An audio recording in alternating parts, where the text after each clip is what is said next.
The most important moment of your day is not the one you think it is. It is not the meeting you attend, the work you perform, or the decisions you make later. The most important moment of your day happens before the world reaches you, before the noise, before obligations, before other people's expectations. It happens in silence, at the exact moment you wake up. It is the first thought you allow into your mind. And most people surrender this moment without ever realizing what they have lost. Napoleon Hill taught that the mind is a fertile field. Whatever seed is planted first gains the strongest roots. Yet most people surrender this moment unconsciously, allowing fear, worry, and pressure to determine the emotional direction of their entire day, and eventually their entire future. This is not philosophy, this is law. The first thought of the day is not random. It is a choice, and that choice compounds daily, until it becomes your life. Today, you will understand why the first thought of the day controls your destiny, and how to reclaim that power deliberately. If you seek mastery of mind, purpose, and direction, subscribe to this channel now. This is where we decode the timeless success principles inspired by Napoleon Hill, principles that shaped fortunes and transformed lives. Because what you are about to learn is not taught in schools.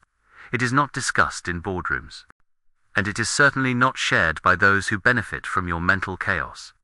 When you wake up, your conscious defenses are low. The mind is open, receptive, and highly impressionable. Napoleon Hill understood this deeply, which is why he emphasized the power of autosuggestion during liminal states of consciousness. In this early state, between sleep and full awareness, the mind absorbs impressions without resistance. The critical faculty is not yet engaged. The filters are down. The gatekeeper is asleep. This is why the first thought matters so profoundly. Without realizing it, they install the emotional tone of the day before they even leave their bed. That first thought does not remain isolated. It multiplies. It attracts similar thoughts. It shapes emotion. Emotion drives behavior, and behavior repeated daily becomes destiny. This is not speculation. This is mental law. Think about your own mornings. What is the first thing that enters your mind? Is it clarity, purpose, gratitude, or is it stress, obligation, fear? Be honest. Because for most people, the answer reveals why their lives feel out of control. They are not leading their minds. Their minds are leading them. Napoleon Hill spent 20 years studying the wealthiest and most successful people of his era. And he discovered something that disturbed conventional thinking. These men did not have better circumstances. They had better mental discipline. They understood that thoughts are not passive observations. Thoughts are commands issued to the subconscious mind. The subconscious does not reason or argue. It accepts repetition as truth and executes instructions faithfully. It does not distinguish between a thought you chose and a thought you allowed. It simply obeys. The first thought of the day acts as a commanding force. It gives direction to perception, mood, and action. If the command is fear, the day organizes itself around avoidance and hesitation. If the command is purpose, the day aligns itself around progress and clarity. This is why two people can face the same circumstances and produce entirely different results. Not because one is smarter or luckier, but because one commands his thinking and the other drifts. Most men do not fail because they lack ability or opportunity. They fail because they never learn to command their own thinking. The tragedy is not ignorance, but unconscious repetition. Napoleon Hill warned extensively about drifting, the habit of allowing life to happen without conscious direction. Morning drifting is the most dangerous form of all. When a man wakes up and immediately reacts to the world, to messages, news, and noise, he has already surrendered leadership of his mind.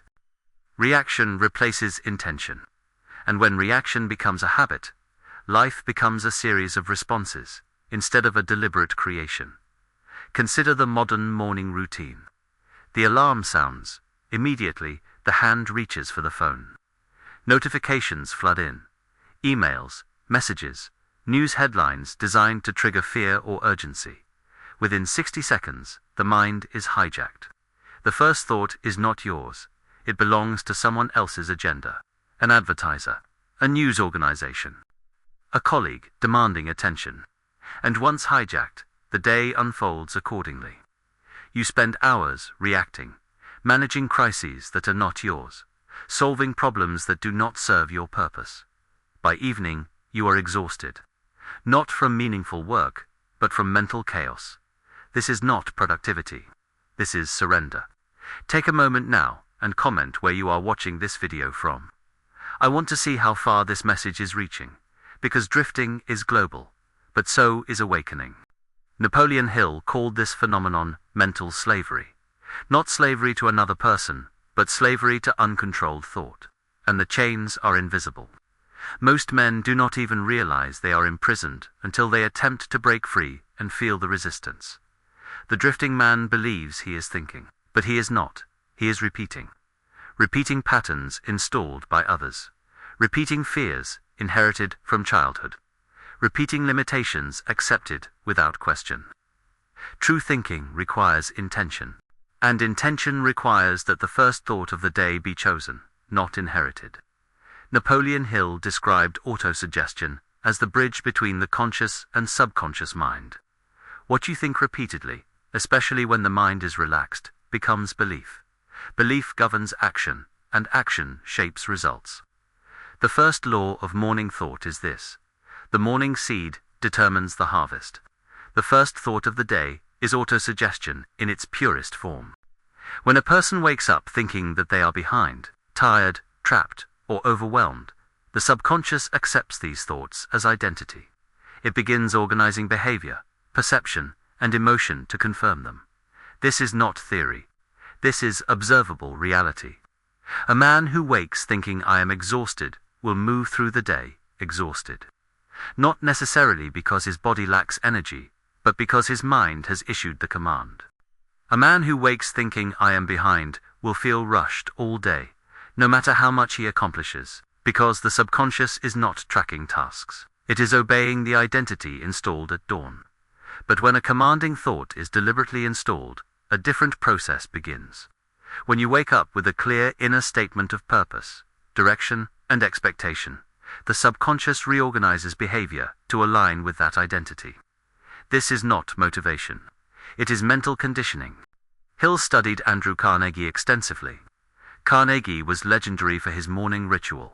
Before rising, while still in a state between sleep and waking, Carnegie would affirm his definite chief aim.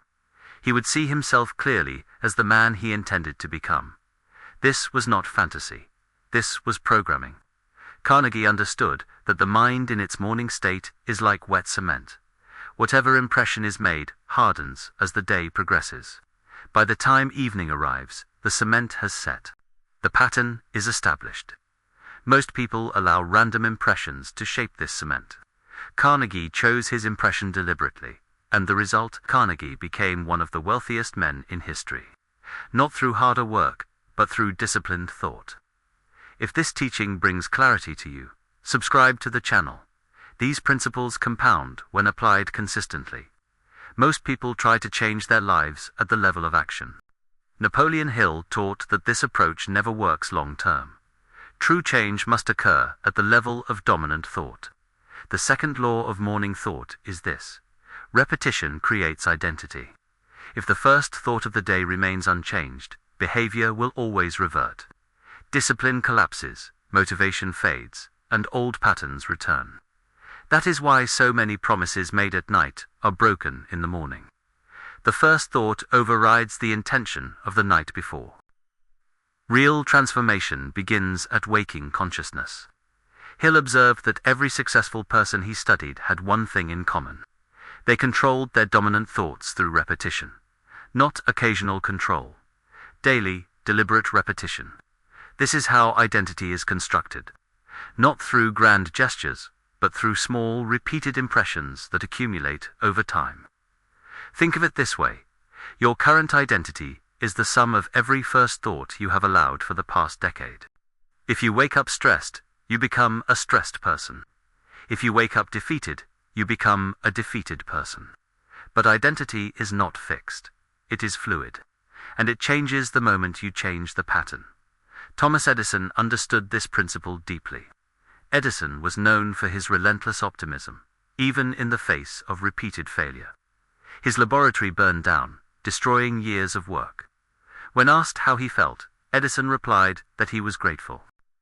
Grateful because now he could start fresh without the burden of old ideas.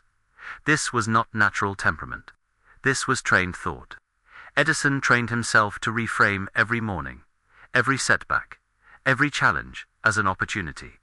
And that trained thought became his identity. He did not have to force optimism. It became automatic. This is the power of repetition. What begins as effort becomes habit. What becomes habit becomes character, and character determines destiny. Hill wrote extensively about this in Think and Grow Rich. He called it the development of a success consciousness, and he was clear. This consciousness is not inherited. It is built, thought by thought, morning by morning. Napoleon Hill believed that a disciplined mind aligns more easily with infinite intelligence. Random thoughts weaken this connection, while directed thoughts strengthen it. The third law of morning thought is this. The first thought sets your frequency. What is infinite intelligence? Hill described it as the universal force that governs all creation. The intelligence behind nature, behind order, behind every law that makes life possible. And access to this intelligence is available to anyone who can quiet the noise long enough to receive it. But here is the problem. Most people never quiet the noise. They wake up in chaos. Mental chaos, emotional chaos, and chaos blocks reception. Imagine trying to hear a whisper in a crowded room. Impossible. Not because the whisper is not there, but because the noise drowns it out. The first thought of the day determines whether you begin in silence or noise. Hill taught that morning silence, combined with a clear, definite purpose, creates alignment. When you wake with clarity, when your first thought is intentional and faith-filled, you tune your mind to a higher frequency. At this frequency, ideas appear. Solutions surface. Opportunities reveal themselves. This is not mysticism. This is how the mind works when it is aligned instead of scattered. John D. Rockefeller practiced this religiously. Rockefeller would wake before dawn, spend time in silent reflection, and set his mental tone for the day. He called these moments his appointments with God, not because he was more religious than others, but because he understood that clarity requires silence, and silence requires discipline. Rockefeller made decisions that shaped industries. And those decisions did not come from frantic thinking. They came from aligned thinking. The world calls this intuition. Hill called it infinite intelligence. But the mechanism is the same. A disciplined mind receives what a chaotic mind cannot. The first thought of the day sets your alignment. Fear disconnects. Purpose connects.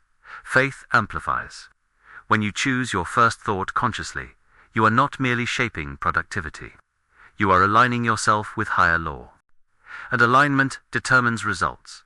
If this truth resonates with you, leave a like on this video. It helps this message reach those who are ready for it.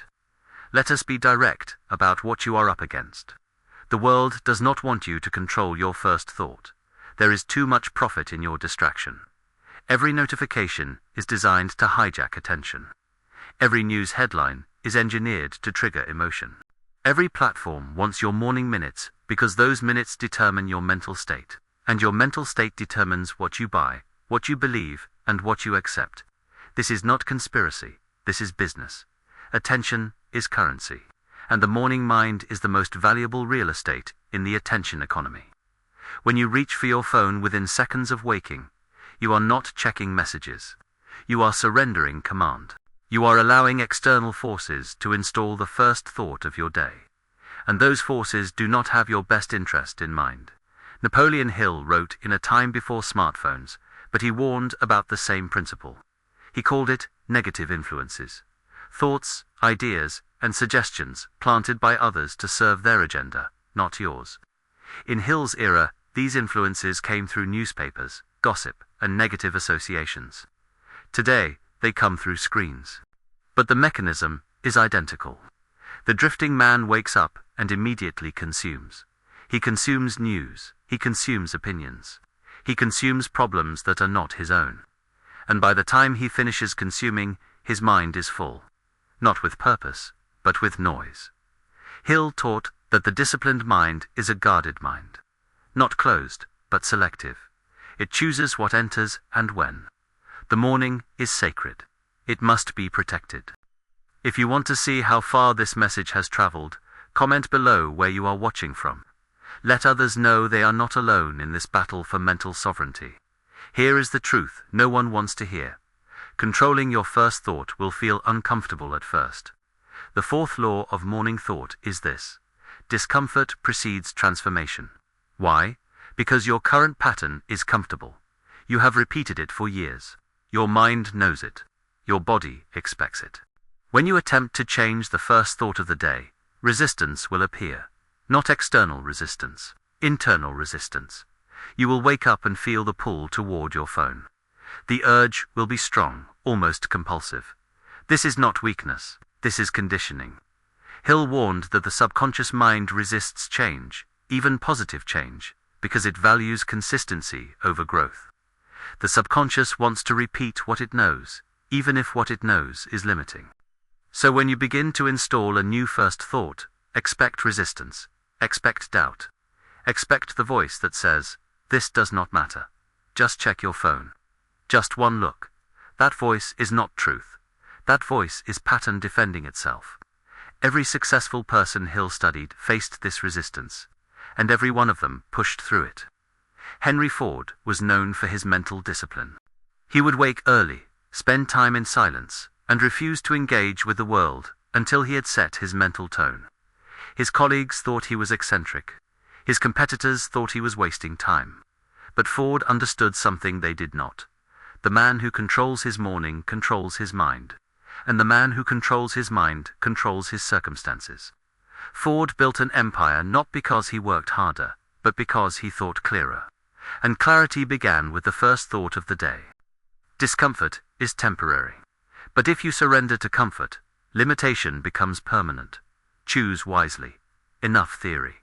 Let us speak about application. If you want to control the first thought of the day, you must prepare the night before. The subconscious mind is most receptive in two states: just before sleep and just after waking. Hill called this the preparation of the soil. You cannot plant a seed in hard ground and expect it to grow. You must prepare the soil first. Here is the method, step by step. Step 1. Define your controlling thought. This is not a wish, this is a command. It must be specific, present tense, and emotionally charged. Not, "I hope to be successful," but, "I am building wealth through discipline." Refine it until it resonates deeply. This becomes your morning seed. Step 2. Repeat it before sleep. Every night, before you close your eyes, speak this statement aloud. Not once, multiple times, with conviction. Hill taught that repetition with emotion impresses the subconscious. Emotion is the carrier wave. Without emotion, the thought is weak. As you repeat this statement, visualize yourself waking up with this thought already present. See yourself rising with clarity. Feel the emotion of purpose. This is not fantasy. This is programming. Step 3. Eliminate morning triggers. Remove your phone from the bedroom. Silence notifications. Create a barrier between your waking mind and external chaos. If your phone is your alarm, buy an actual alarm clock. This is not inconvenience. This is self-protection. The first 60 seconds of your day must be yours alone. Not your employer's, not the news media's, yours. Step 4. Anchor the thought upon waking. The moment you wake, before you move, repeat your statement silently. Do not rush. Do not check the time. Simply affirm. I am building wealth through disciplined thought and organized action. Repeat it until it feels real. Until the emotion rises. Until your mind accepts it as fact. Step 5. Consistency over perfection. You will fail some mornings. You will forget. You will reach for the phone out of habit. This is expected. Do not let failure become an excuse to quit. Hill taught that success is built through persistent effort, not perfect execution. Every morning you succeed strengthens the pattern. Every morning you fail teaches you where the weak points are. Adjust, refine. Continue. This is not a one-week experiment. This is a lifetime discipline. If you are committed to this path, subscribe now. We go deeper into these principles every week. Most people underestimate the power of small, repeated actions. They want transformation overnight. Hill taught the opposite. Transformation is cumulative. After 7 days of controlled morning thoughts, you will notice subtle shifts. Tasks feel less overwhelming. Decisions come faster. Mood stabilizes. These are not dramatic changes, but they are real. After 30 days, the shift becomes undeniable. Your default state changes. What once required effort now feels automatic.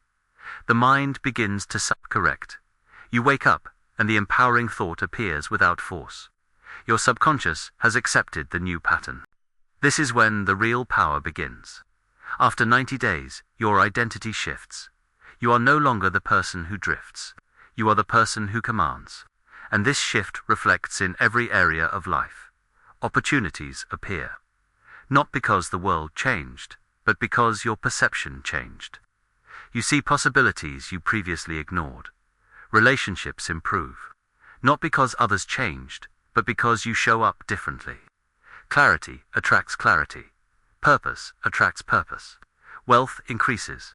Not because you worked more hours, but because you made better decisions. And better decisions compound. Hill called this the accumulation of small advantages. Each disciplined morning is a small advantage. Repeated daily, these advantages become unstoppable momentum. Let us also be clear about the cost of inaction. If you continue to surrender your first thought, if you continue to wake in chaos, nothing will change. You can read every book, attend every seminar, follow every strategy. But if the foundation is broken, the structure will collapse. The first thought of the day is the foundation. Everything else is built on top of it.